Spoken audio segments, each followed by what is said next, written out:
She's got some nice long hair. Welcome back to the Unbearable Sports Podcast. I'm your host, Brad Barron, and joining me, special guest, Mr. Kenneth Davis. Kenneth, how you doing, man?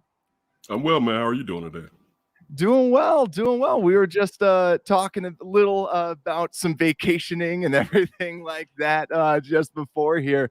But, man, you have got to be the busiest man in business right now. It seems like every day you're posting out a new pod this entire week. Do you want to just tell all of our listeners, just first off, what you do, how to follow you, and everything like that? Well, as you already said, my name is Kenneth Davis. Follow me on all social media platforms at That's Davis. I work at NBC Sports Chicago. Not at the top, but NBC Sports Chicago and the Toy Box, I guess, as people would call it back in the days. Also have a show called That Davis Show with me and Ryan Bukoveski as my executive producer and co-host. Look, and the funny thing is, I really have been extremely busy this week because at NBC, we're doing shows every day, even though they're coming out like a day later. So yeah, I've recorded 3 shows already for NBC this week. It was Tony Dungy again, which is always a pleasure. Joe Valerio, a former tackle and center for the Kansas City Chiefs. And then today, which it probably drops tomorrow, I think, Mike Golick from Mike and Mike of ESPN, and that one was like last minute because it was supposed to be tomorrow, and I was just cutting ins and outs for Hogue's interview, right? So I was just doing the ins and outs for Hogue's interview because he's down there at the Super Bowl. Adam Hogue, our Bears insider at NBC Sports Chicago, and when we were on there, one of our coworkers hit the producer and was like, "Hey, can Ken go on with Golick in 5 minutes?" And we were like, "What?" But it worked out. Yeah, he got me 10, but it worked out. It worked out, you know what I'm saying? So, yeah, I've been busy. And then, like I said, with my show, Ryan and I re-recorded a couple shows for this week, kind of giving a reaction to a couple of the interviews. But, yeah, it's been a busy week, but it's better than being busy than not be busy at all or called upon. So I'll take it. Oh, for sure. And that Tony Dungy interview was just awesome. Just was listening to it and just absolutely incredible. And just also, I think it sheds a light on everything. Like, I didn't know, I suggest everyone to go listen to it. I didn't know that he basically brought in like seemingly every black coach. Yes. Like right now, I was kind of mad. Like, I was like, listen to this, like, seriously? Yeah. He's bringing them all in. Like when he ran down the list. Yeah. Right. And when he ran down the list, I mean, the thing you have Alan Morgan now with the Bears, who he was quality control back in the days for Tony. But like growing up, like when I was for instance, I'm older than you are. I believe so. All right. I'm older. You very youthful. That's good. Thank you. It's the lighting. Hold on to it as long as possible. But so growing up in what was the NFC Central at the time, where Tampa was still in the Central with the teams that are here now, of course, the Bears, the Vikings, and Green Bay, and it was Tampa Bay. And what really made me mad when they moved Tampa to the South, that Tony Dungy had just turned them around. So it's like, wait, we had this bad team. Like, the Tampa was so bad, I couldn't compare them to a team that plays sports today because usually teams aren't that bad. Like, they were worse than the Lions. They were like, dude, they were what the Clippers were 20 years ago. The Clippers used to be that bad, right? Like, I mean, not even the bottom, below the bottom. Like, they couldn't figure it out whatsoever. So think about, that's the job he finally got an opportunity to take over, the absolutely worst job in the NFL. And he turned them around in about a year and a half, pretty much. That's it. Yeah, in a year. But he was here with the Vikings as a defensive coordinator. And every year the question would be, because the Vikings used to be, they were good under Danny Green. Right. Oh, yeah. And their defense, with John Randall being the star of that defense, they used to dominate a lot back in those days. So it was finally, when is Tony Dungy going to get his chance? And he finally got it. So growing up in my household, Tony Dungy was a big deal. So like to interview him is so cool because, I mean, he blazed that trail. Like I knew he was a Pittsburgh Steelers player, right? But I don't know if I knew or forgot he was actually a coach and a defensive coordinator there too. And that's the impetus for creating the Rooney Rule, because it took Tony so long to finally get that job. So in all fairness, the Rooney Rule is the Tony Dungy rule. If you go back and look at our first interview together, he basically says that, so it's always great, especially him being a calm man of faith, to see that even he is upset with, think about it. If you blaze a trail and try to set your people up, but yet the doors are still closed, and you've proven that you are more than capable of doing that job. So it's always great to talk to Tony Dungy, and I look forward to talking to him down the line. Yeah, for sure. And so definitely, because we got to hit up Brian Flores, because was he one of the top head coaches when we were searching for head coaches? Did you want Flores? Was he top of the list, or who was kind of that top of the list? Yes. Who about this? C. And it was funny because you kept hearing disparaging comments about him. And I can't even say that just because someone was saying disparaging comments, they're not true, because I wasn't there. So I can't say that. But when you see what he said allegedly the owner did, and you kind of think about how people try to get in front of things, you know what I'm saying? And especially if they think you're going to do some harm to them or their brand or their company or team or organization. Well, and especially like in any business profession, let's try to get ahead. PR, come on, people. You're in PR. You're doing, what I'm saying, media wise or whatever. So you would hear the stuff about him, and I'm like, yeah, okay, but I want him, because if he's that good with that team, right? With that team, I want to know and if he's a jerk, I really don't care, because either you do what he tells you to do, or you get your ass out. So to me, he was one of the first candidates that I was all for. Like, you should interview Brian Flores, in my opinion. Yeah, as soon as he was available, it's like, seriously, you're doing that? Do you remember how bad that Dolphins team was? Like, people were calling the Dolphins to get penalized because they're tanking for Tua too hardcore. Right. And totally. And then he wins 5 games, 5 or 6 games. Did. He should have been coach of the year. Right. And people were upset. The only thing that stopped Tua probably from going number one was, of course, his injury, but of course, Joe Burrow just snapping. You know what I'm saying? So, when he went to LSU, that second year at LSU, right? So, but just think about it and now this is allegedly, but the owner wanted to. I'm an Alabama stan, all right? And I'll tell you that. Really? And but I didn't want Tua Tagovailoa. I just didn't, because outside of that Georgia game that he started the second half, how many big time, it doesn't even have to just be SEC, but big time teams did he defeat after he was named the starter? So to me, it was, and I didn't think he was going to be bad, but I just didn't believe all of the hype that was going to transcend into the pros. I just didn't believe it. And also, I don't think, and I'm not saying he has a weak arm, but I think people overrated his arm to a slight degree. He can spin it, but it's, to me, and this is my opinion, it's just not strength. He has a nice spin on it, but it's not strength. So I wasn't a Tua guy, you know what I'm saying? As far as, for the Bears, I was never like, man, I wish the Bears could get Tua. I was never in my mind, because I thought there was going to be some letdown. And it's still early. Tua Tagovailoa could turn around and be one of the better quarterbacks in the NFL. He definitely has it in him if at a place like Alabama, if you can rise to that summit. But as an Alabama fan, I just looked at him with slightly a jaundiced eye as far as, I don't know about you, kiddo. So when you look at that team and you think about the fact that Stephen Ross allegedly coveted Tua so much, and this coach who the team you set up to basically, like you just said, go 0-16, he still won 5 games with that team. It says something about Brian Flores, in my opinion. For sure. And when you're talking about coaching and attitudes and stuff, and, to me, it's like Jim Harbaugh bleeds that. You just see the guy and you're like, yeah, this guy you don't want in the locker room. He seems a little bit crazy. Were you a Harbaugh fan as well? Wanting him in there, disappointed, or what about all the stuff with Minnesota? Did you? I wasn't going to be upset if he landed in Minnesota. I'll tell you that. Because I said this on air. When I look for buying a vehicle or something, I do an in-depth search, and I try to get my hands on as much information as possible. But once I've purchased it, I don't look at that material anymore because I don't want to now not like what I spent. I'm connected to this car. I got to pay it off.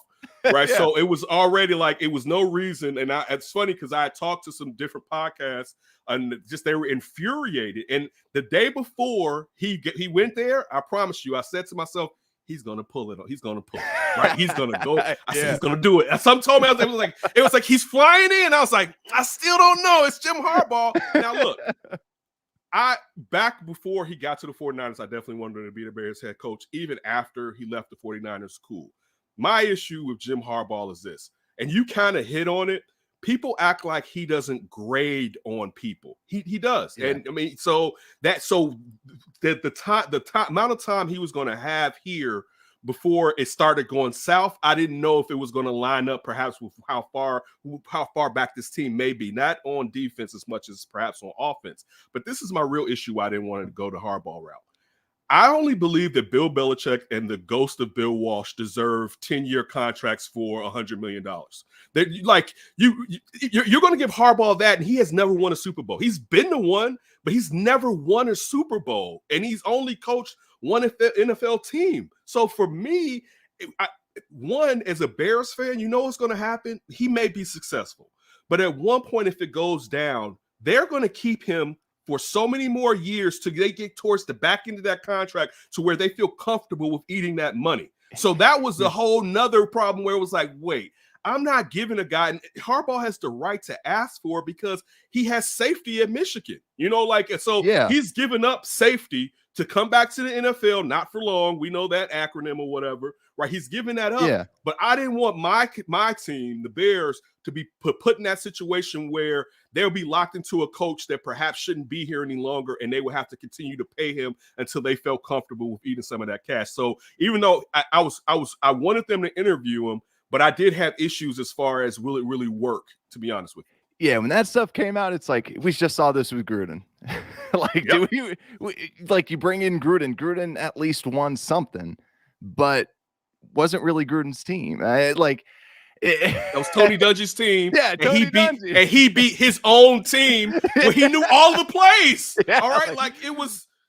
Yeah. So completely. I mean, look at his record after the second year there down in Tampa. It's not really good. You know what I'm saying? And I mean, the mistakes that went along when he had full control and those players started aging out and so on and so forth. So that didn't make sense to me. I mean, the fact that John Gruden was doing television and his thought was, you know what, I need to go to the NFL Network and get Mike Mayock. It's like that alone lets you know, we're not thinking with a full deck right now, right? You need someone who's been in the league since you've been out of the league. You don't go and grab another out of the league dude and be like, we're going to team up and take him and show him something about this TV. Like, no.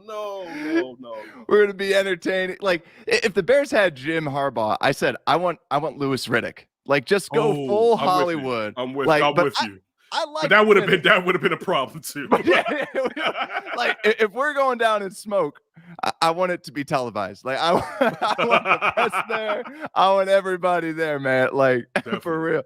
But so we've been breaking down these coaches, and one thing though, so the Bears have actually pretty much everybody on their coaches roster. Kenneth, when we set a date, I was hoping that everybody would be booked from a roster, a staff perspective. We still don't have a running backs coach, but I just want to run down this list of coaches for everyone. So the Bears staff as of right now is Matt Eberflus as the head coach, former Colts D coordinator, offensive coordinator Luke Getsy, quarterbacks coach Andrew Janocko, wide receiver Tyke Tolbert, tight end coach Jim Dre, offensive lines coach Chris Morgan, D coordinator Alan Williams, D line coordinator Travis Smith, linebackers Dave Borgonzi, defensive backs James Rowe, and special teams Richard Hightower. That's a big list.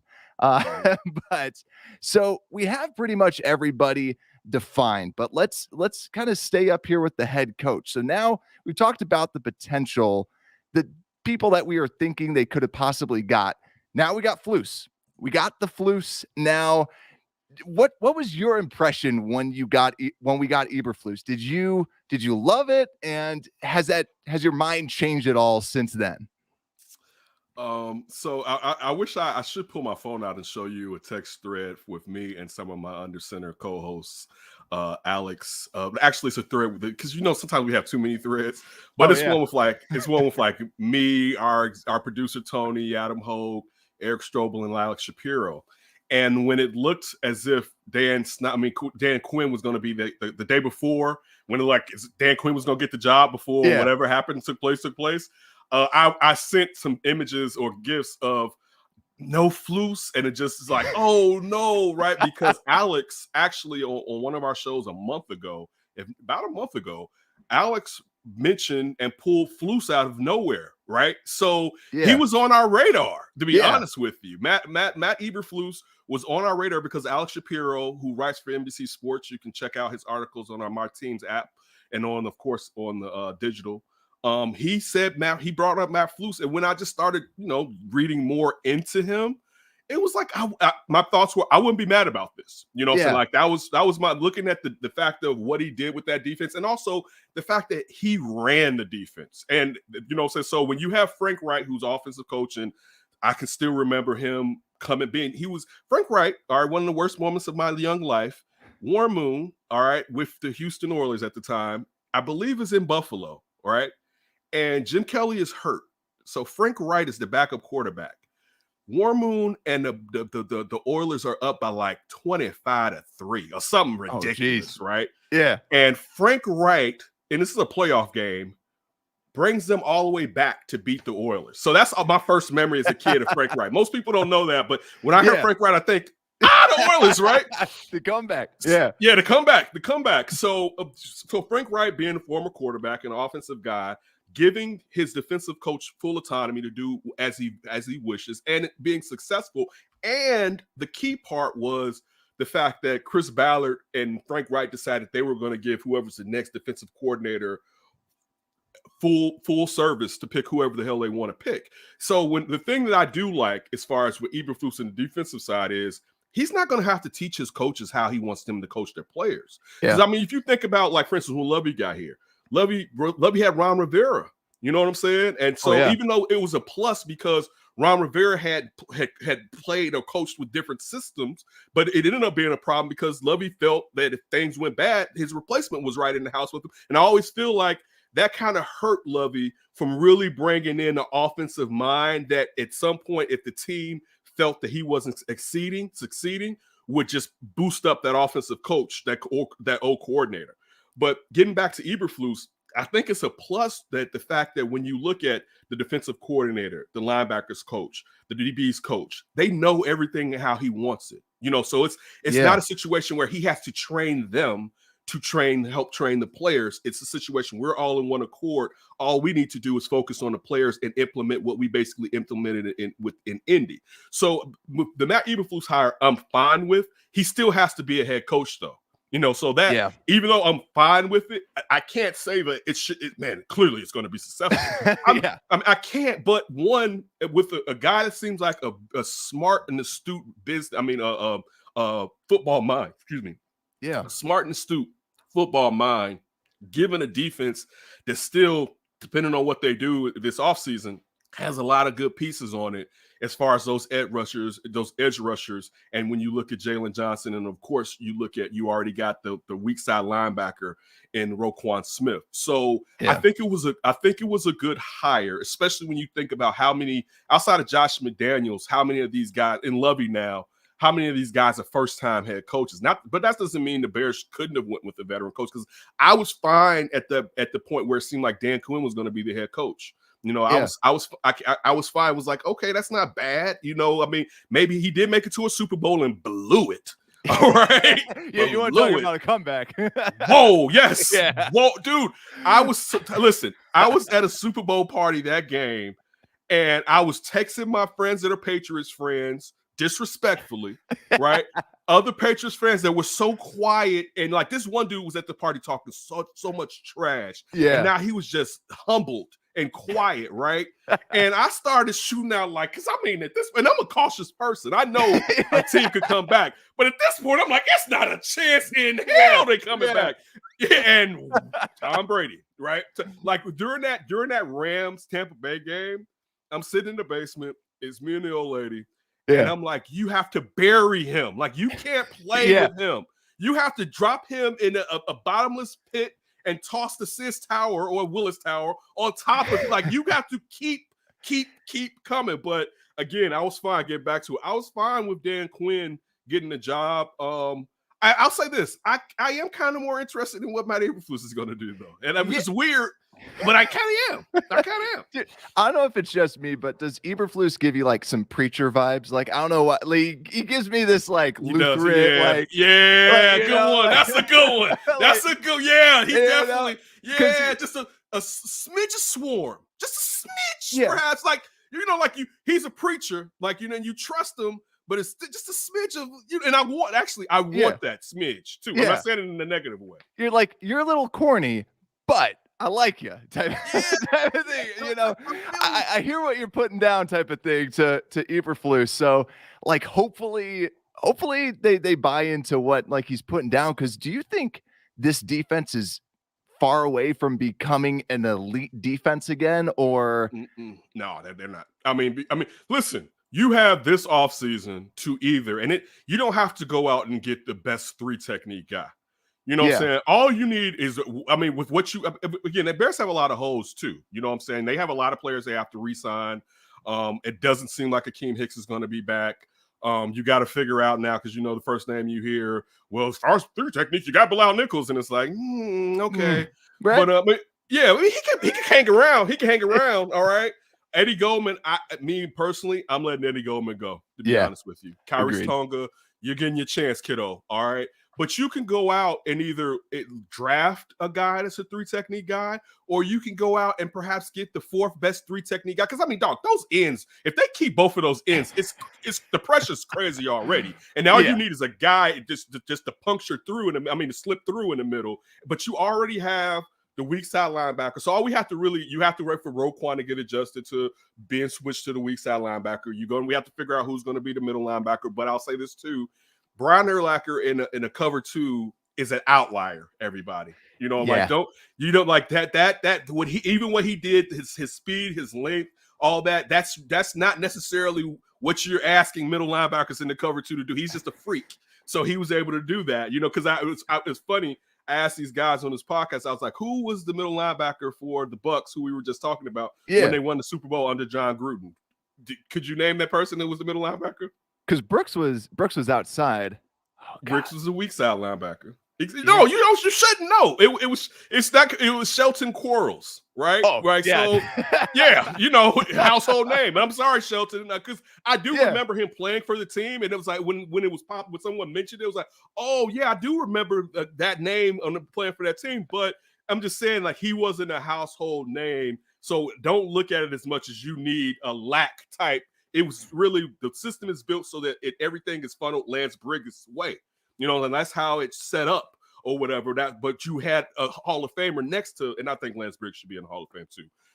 You had the Hall of Famer next to him and Brian Urlacher, who was just a phenomenal athlete and able to play in many systems or whatever. But you have one cornerback they got to get another cornerback in there. That's going to be the one of the major factors this offseason. I don't even care who's kept. They need a real number 2 on the opposite side, and then all those other guys can be bumped. That's left a mark down. We'll see what Eddie Jackson, how he plays. Either he's going to do what Matt Eberflus wants, or he's going to be gone. Because after this year, the cap hit is incredible. I think the cap hit is like 8 or 9 something this year for Goldman, perhaps. I'm not Goldman, Jackson, for Eddie Jackson. I think it's 8 or 9 for Eddie Jackson, something, or maybe even higher. But I think it's around. So they're not going to release him this season. But if he gets on the train, he has the tools to get on the train, and how important those safeties are in the cover 2.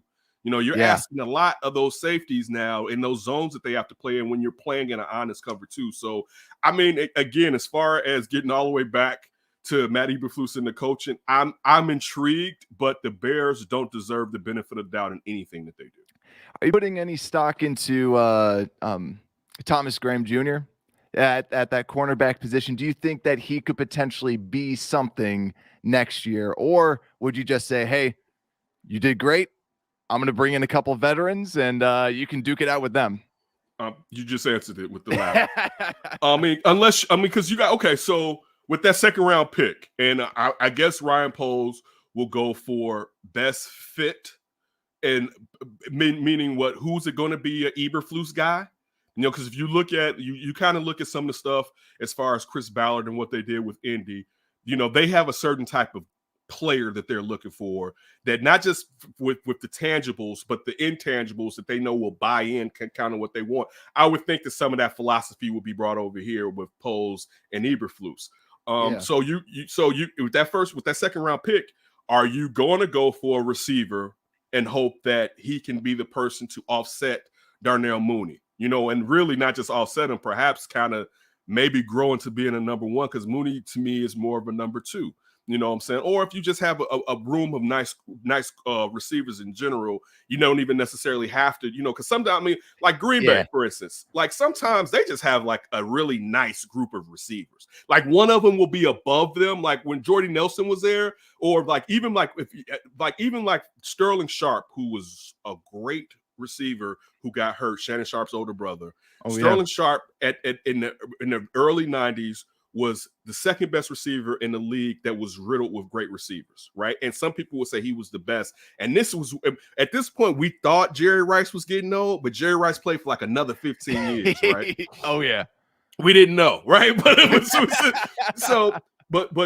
so when Brett Favre first started playing for the Packers, he had this weapon in Sterling Sharp, and he used to lock in. I actually, in some ways, think, and I hate to say this, it benefited Favre not having Sterling, because he opened it up more, and that's when Robert Brooks kind of became the top receiver. Then you had Antonio Freeman. But the thing usually with the Pack is they usually keep a nice group in-house of receivers. So that if they do that, I'm fine with that.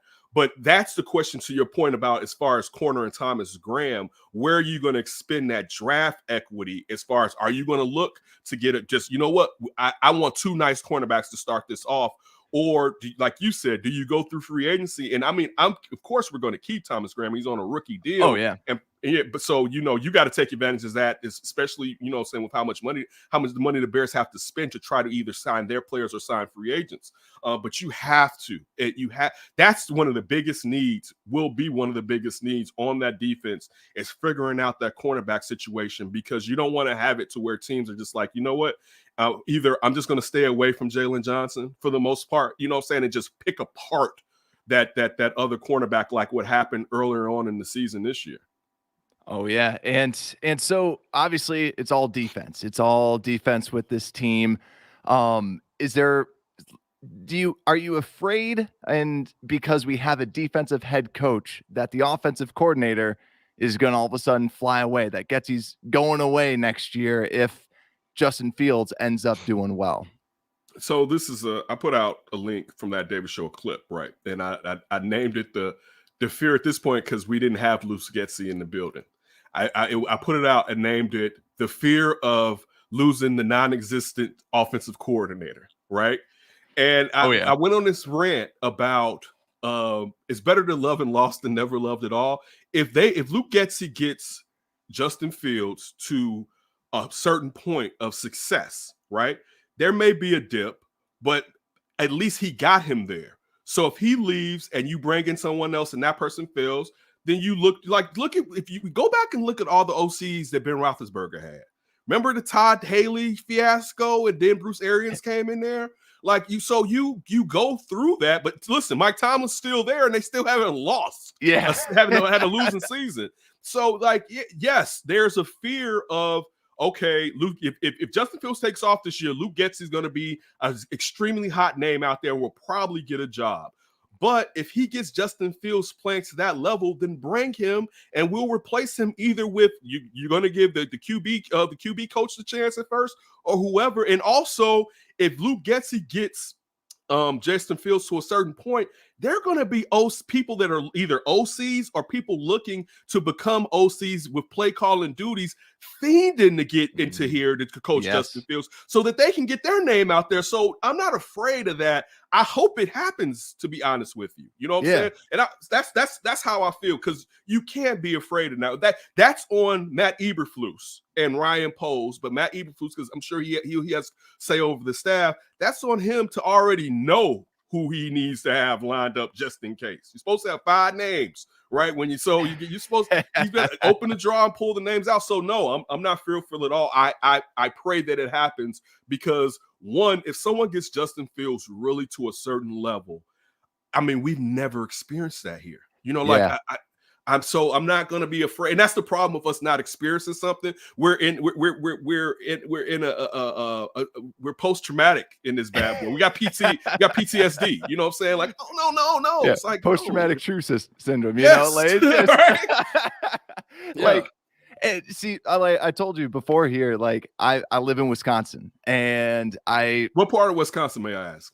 Milwaukee, just 30 minutes north of Milwaukee. I like the city of Milwaukee. I can move to Milwaukee. I can actually do Milwaukee, because you give me a lake, I'm good pretty much. You know what I'm saying? Have you been in the Pfizer Forum yet? Or no, but I've partied around it. I got up there the day after they won it all, or maybe 2 days after they won it all. Yeah. But no, I haven't had the pleasure of getting us out of there yet.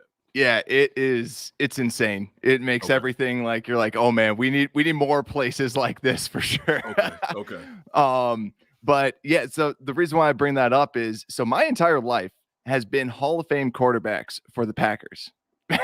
Like, it's been terrible. And so I've had Packer fan friends tell me, they're like, I can't wait to see the new quarterback for the Packers. Like, what's the worst that can happen? It's like, what's the worst that can happen? What's the worst that can happen? 100 years of no 4,000-yard passer, man. That could happen. That's all that I'm asking for. Like, that's all I want, is just a 4,000-yard passer, or just competent quarterback play. I want to go into a Sunday knowing that we got the guy if we have to get into an arms race.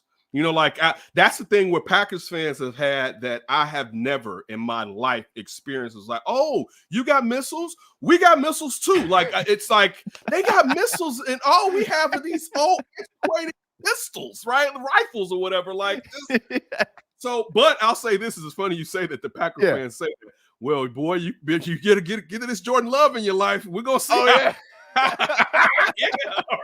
We'll see, guys. We'll see. Yeah, it's Jordan Love, and they're like, oh, well, you can't just label him a bust. It's like, oh, yeah, we can label him a bust already. You better believe we're going to be not basking fearful. in this. Hashtag not fearful of that one right there. Like, for real. And so I want to play a little devil's advocate, though, because some people have been posting this about the Colts, because you have this amazing leader. And I think a lot of people too are saying the Bears should learn from the Colts, and the Colts are amazing. They didn't make the playoffs, and they had the most Pro Bowlers, and they weren't able to make the freaking playoffs. So some people are saying usually that means it's the coaching.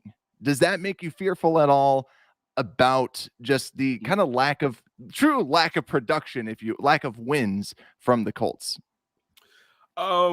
Listen, the Jags game, especially how bad the Jags have been playing this year.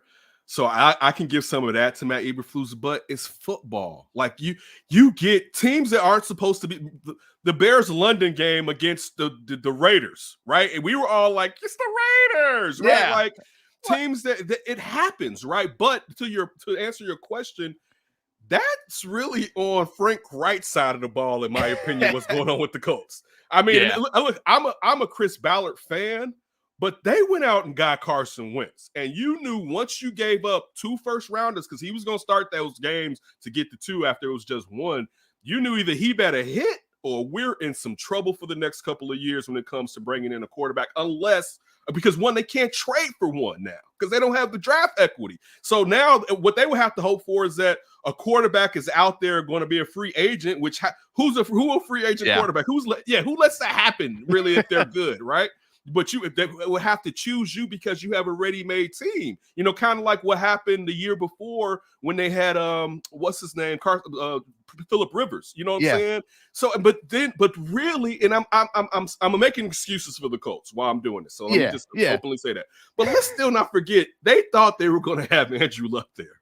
All right, like they thought. I mean, they did. That was the plan, right? Yeah. That was the plan. All right. So they built that offensive line because Andrew Luck used to get his brains beat in regularly, right? And then he decided, rightfully so, like, I'm tired of this, and retired on their butts. So again, leading back to what your question as far as am I worried about Matt Eberflus? I'm more worried about the offense of the Colts than I am about the defense of the Colts. And since Matt Eberflus was in charge of the defense, I'm not as worried, but still, Matt Eberflus has not been a head coach in the NFL. So there's still going to be some bumps, some road, but it seems like he's a detail-oriented person. So that's one thing, at least that's out the way. And hopefully we won't go through clock issues or timeouts being called or not being called. You know, like just simple things like I'm happy. And when Matt Eberflus was hired, my first thoughts, or maybe my second, was, you know what, I haven't really said out loud. I'm so happy that perhaps I'm going to get a defense that plays through the whistle. It's very advantageous to picking the ball up or off the ground, right? And that they are detail oriented, because I really don't realize how much I've missed that from Lovey's defenses. You know what I'm saying? Like, you didn't like Lovey may mess up the clock, all right, which I hope Eberflus is better than that, and I hope offensively the situation is better. But when it necessarily came to what the players did on the field, those players followed him. You know what I'm saying? And that's what I want to get back to. Like, you didn't worry about, did someone touch him when the guy, no one touched the receiver. You didn't. That wasn't an issue. You know what I'm saying? For those teams back then. You know, so that's what I hope takes place with this defense. Again, I don't know. It's still a question mark until we start to get some games in. And even then, this team still has to buy into what Matt Eberflus is preaching. The Lutheran priest. The Lutheran priest bringing it on Sundays, you know, he's preaching it. Yes. But I think that's the biggest thing though too, is just the hustle. I think that overall, like what you were saying, just with this defense, you weren't seeing people fly to the ball, and he's preaching the turning the ball over, and it seems he's been showing it that he can as well. Like, it's top 10 in turnovers like every season that he's been there, like something absurd.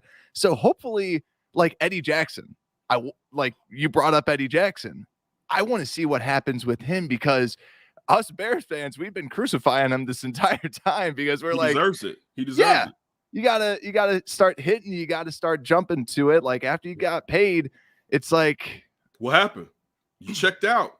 I mean, again, I try not to be petty, because when somebody is down, we as a society have a habit of kicking them. Yeah. But still, when he came out and you heard that clip about anybody can tackle, no, they can't. No, they can't, sir.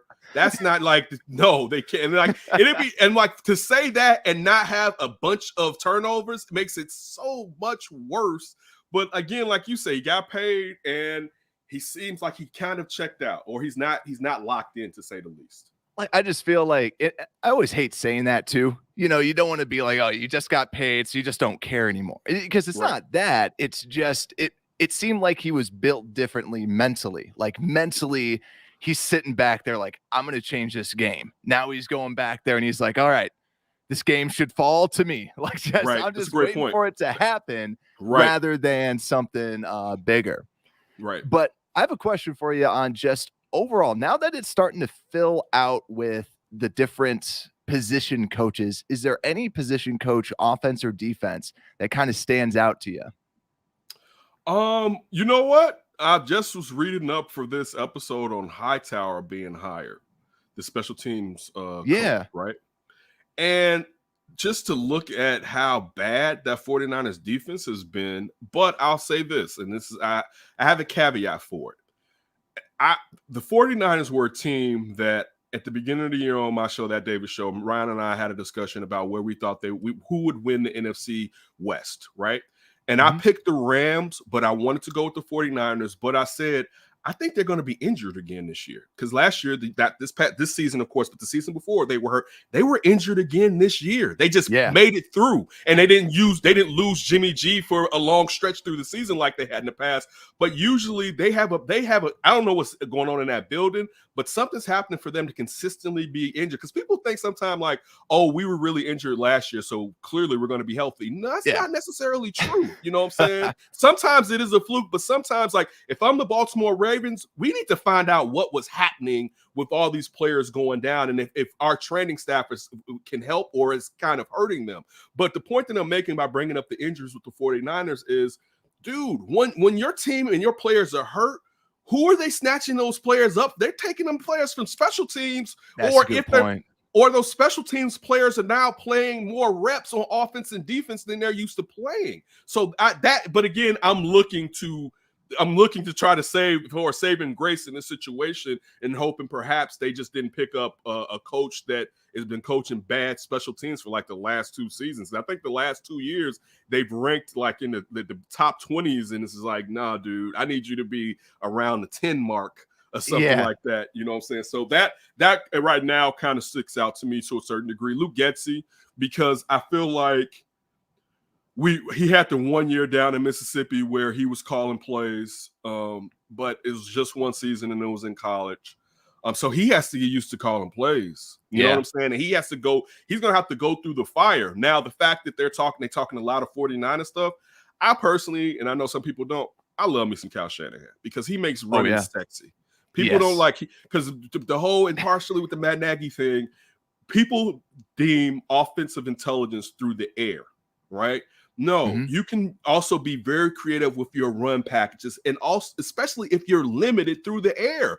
You don't just keep going through the air if you don't have the weapons to just go through the air. You know what I'm saying? Like, you have to you have to go with what the players that you have and put them in the best positions. So if they're, for instance, the Bears are saying that our running attack will be essential, and basically we're going to get physical on people. You know what I'm saying? Because that travels. You know what I'm saying? Like, physicality, you can have a bad offensive game, but you can implement your will on somebody. And it's the same with defense. So that the Getsy situation, as far as him being the first time OC in the pros and play call, because now it's the flip of what happened in Indy, as far as, all right, Josh McDaniels was supposed to come in there, and of course he's an offensive mind, and they picked Matt Eberflus, and then McDaniels goes back to New England, and then you keep Eberflus there with Frank Wright. Now, and Eberflus runs the defense. Now you're in a situation where you're bringing in Luke Getsy in here, who hasn't really done this, to run an offense. So I'm interested in seeing how that works out, because that to me is the true question. As far as, and I could be wrong, I think Matt Eberflus is going to be a good head coach. I could be wrong, but I think that defense is going to be humming. You know what I'm saying? And it may not be all of this. We should start seeing it like Vic Fangio's first year. At the end of the year, it was like, man, because the Bears, they got rid of all their players. You know, if you think about what Emery and Trestman did, especially with gutting the defense, trying to embolden the offense, they got rid of all those defensive players and the culture. You know what I'm saying? But if you're telling me that, but to get back to my Vic Fangio point, but so when Vic Fangio was here with John Fox, that like first year, at the end of the year, you were like, the Bears really don't have any players on this defense, but I think they got something going on here, right? Like, so that's what I want to see with Matt Eberflus, because also the Bears defense wasn't bad last year. It was more of the injuries and they had brain cramps, but it was more injuries that hampered that defense. You know what I'm saying? But it wasn't. So it's not like you're coming and you're building this defense from the ground up with no weapons. Now, again, we don't know if Khalil Mack and Robert Quinn will be here when the season starts, if the Bears may be trying to get some more draft equity in his draft, if Ryan Poles is trying to get more draft equity in his draft. But if you keep those two guys, and with the guys that I mentioned earlier, Jalen Johnson, Roquan, you got some building blocks right there to really do something in the NFL, to say the least. The thing that gets me excited too is, like, I'm thinking about, we finally need somebody next to Roquan. We finally need somebody that's there for more than just a year, and just get somebody fast. Like, you've seen how they've been able to build inside linebackers at Indianapolis and get the most out of someone who's just a raw athlete.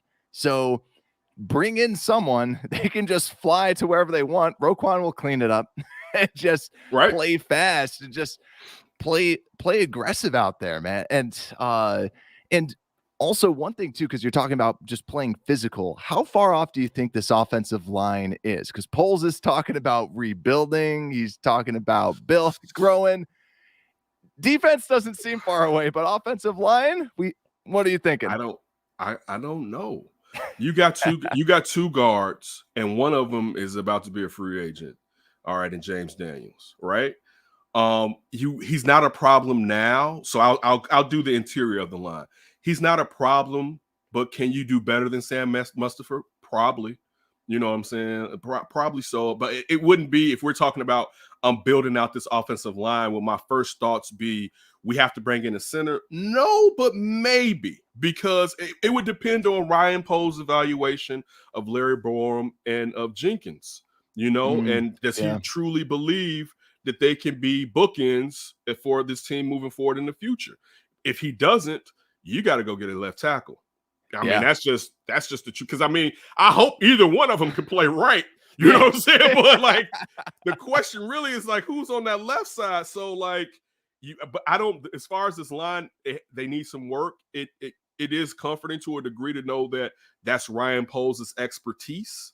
So you would hope that perhaps he can solve a decent amount of those issues this season, but it may take 2 years. We forget they only have 5 draft picks. You know what I'm saying? So you can't solve everything. And also you can't expect for those lower round draft picks to really hit. The Bears have kind of been lucky for years in that fashion. And unfortunately, they weren't hitting on the higher picks in the first round and second round to some degrees.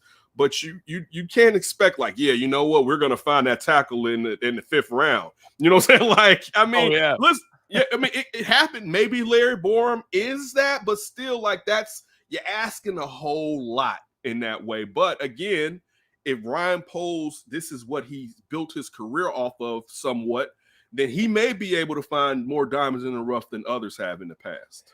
Yeah, and just hearing the person from Kansas City that you were interviewing the other day on the Under Center podcast, just all the talent that they were bringing in Kansas City this year was just insane. They're like, okay, dude, offensive line made us lose. That's 7 guys, dude. I remember the beginning of the year thinking, wait, is Kyle Long going to start? This is before Kyle Long got hurt. Yeah. You know what I'm saying? But it was like when you saw it, but I mean, it was a positive overreaction because that's what happens when you don't have tackles in the Super Bowl, right? It's like, man, we're never going to be here again, right? So, but your point, what Joe Valerio was saying was, they went in a positive way. They went overboard to solve their offensive line situation with having baby goat Patrick Mahomes and behind center. You know what I'm saying? They went crazy and how they solved it. And one of the positives too that it tells you is, yes, they got some of those guys through the draft, but also through trades and through free agency. So like that's what you're not just looking at. We're only can do this one way. There's multiples in how we can solve some of these problems, and you hope that you have a guy that is open to multiples. You want to build through the draft because one, you want to have these kids on rookie deals, and then if they're good, pay them their commensurate price. But sometimes you got to do things through free agency, and sometimes you have to do things through trades too, because either you missed on a pick or the regime before missed on a pick, and you're trying to solve a situation faster than perhaps you need to. For sure. And so I think that's about it from the coaching staff perspective. So Kenneth, thanks again for hopping on. But I got to ask you before you go, this is Super Bowl week. Who do you got winning the Super Bowl? All right. I want Joe Burrow to win the Super Bowl. All right. Really? That's who I want. Yeah, but I would pick the Rams, but I totally disown Sean McVay after what took place with Tampa because he was trying his best to give him that game. You went out and you got Matthew Stafford. Now, if Matthew Stafford, I know he almost threw one pick that game, but your offense was beating Tampa. And it goes back to our earlier discussion on Dan Quinn and that you have to bury Brady. They almost gave, shout out to Tampa, true championship medal, right? That was that game, I'm happy Tom Brady. That's the type of game you retire on, right? Like, dude, I almost did it again, right? I almost with AB gone, with Chris Godwin gone, like just everyone's gone except Mike Evans, basically, and Gronk is hampered, right? Yeah. And he almost came back and pulled it off, but it was only because I'm not saying they wouldn't have scored, but the second half they decided to, you know what, we're gonna play prevent offense, basically, right? It's like, no, never were winning. Yeah, go back at them. You can't play with Tom Brady like that. So right then and there, I decided I will not root for Sean McVay. I do want Aaron Donald to win one finally. I'm a Jalen Ramsey fan. I would like to see. I'm a Von Miller guy. I would like to see Von Miller get another one. I would, even as a Bears fan, I would be fine with Matthew Stafford getting another one, especially with everything he had to go through in Detroit, and unfortunately his wife being sick years past. I'd be happy. Yeah. I'm like Detroit. I'm sorry. I'm not. I mean, that's another city I could live in because it's on. I'm not mad at y'all like that to where I gotta be like, I hope Matthew Stafford never gets a title. Like, nah, son, it's not that serious. So I part of me does want the Rams to win. But I'm here with Sean McVay, to be honest with you. Like, and that's why I will openly say I want Joe Burrow to win. But I think, man, listen, I know the Titans sacked him 9 times. I don't think these are going to be the same type of sacks when you're talking about Aaron Donald, Von Miller, and Leonard Floyd. All right, dude, they're going to be on his neck. So I got the Rams winning. Hopefully Sean McVay doesn't get scared in the second half and let Joe Burrow and Jamar Chase act like they're at LSU all over the field and whatnot with T. Higgins. I think the Rams are going to win the Super Bowl. Who do you have winning the Super Bowl? Oh, man. So I was all for the Bengals. And then I was actually listening back to when we were playing the Bengals. I was listening back to one of our episodes. And I remember Joe Burrow flopped during the Bears game, and it stuck with me. I'm like, I forgot that, like, because he's running the sidelines and he flops, and I'm like, I am never rooting for Joe Burrow again. And I'm like, oh crap, I said that. But I'm rooting for the Rams. I don't know. I like what the Rams have. One of my buddies is a Lions fan, and he's gone through. Actually, that's going to make things worse. but still, like, I think that the Rams are going to.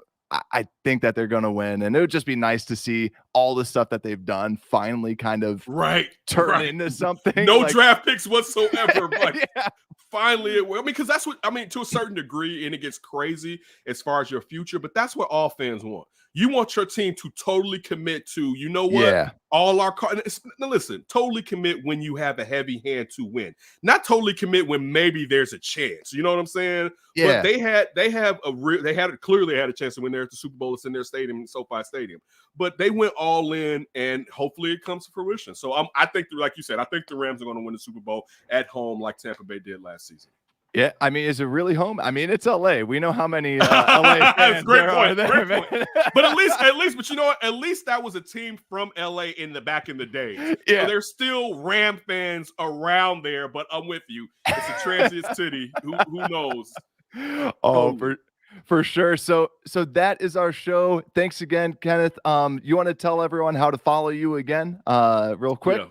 Follow me at That's Davis. Make sure you go on YouTube. You check out That Davis Show, and also on YouTube, or you can go to NBC Sports Chicago and check out the Under Center podcast. We really appreciate it, and everybody be safe, man. Yeah, thanks. And make sure to like and subscribe to Unbearable Sports and Unbearable Sports Podcast. We're out.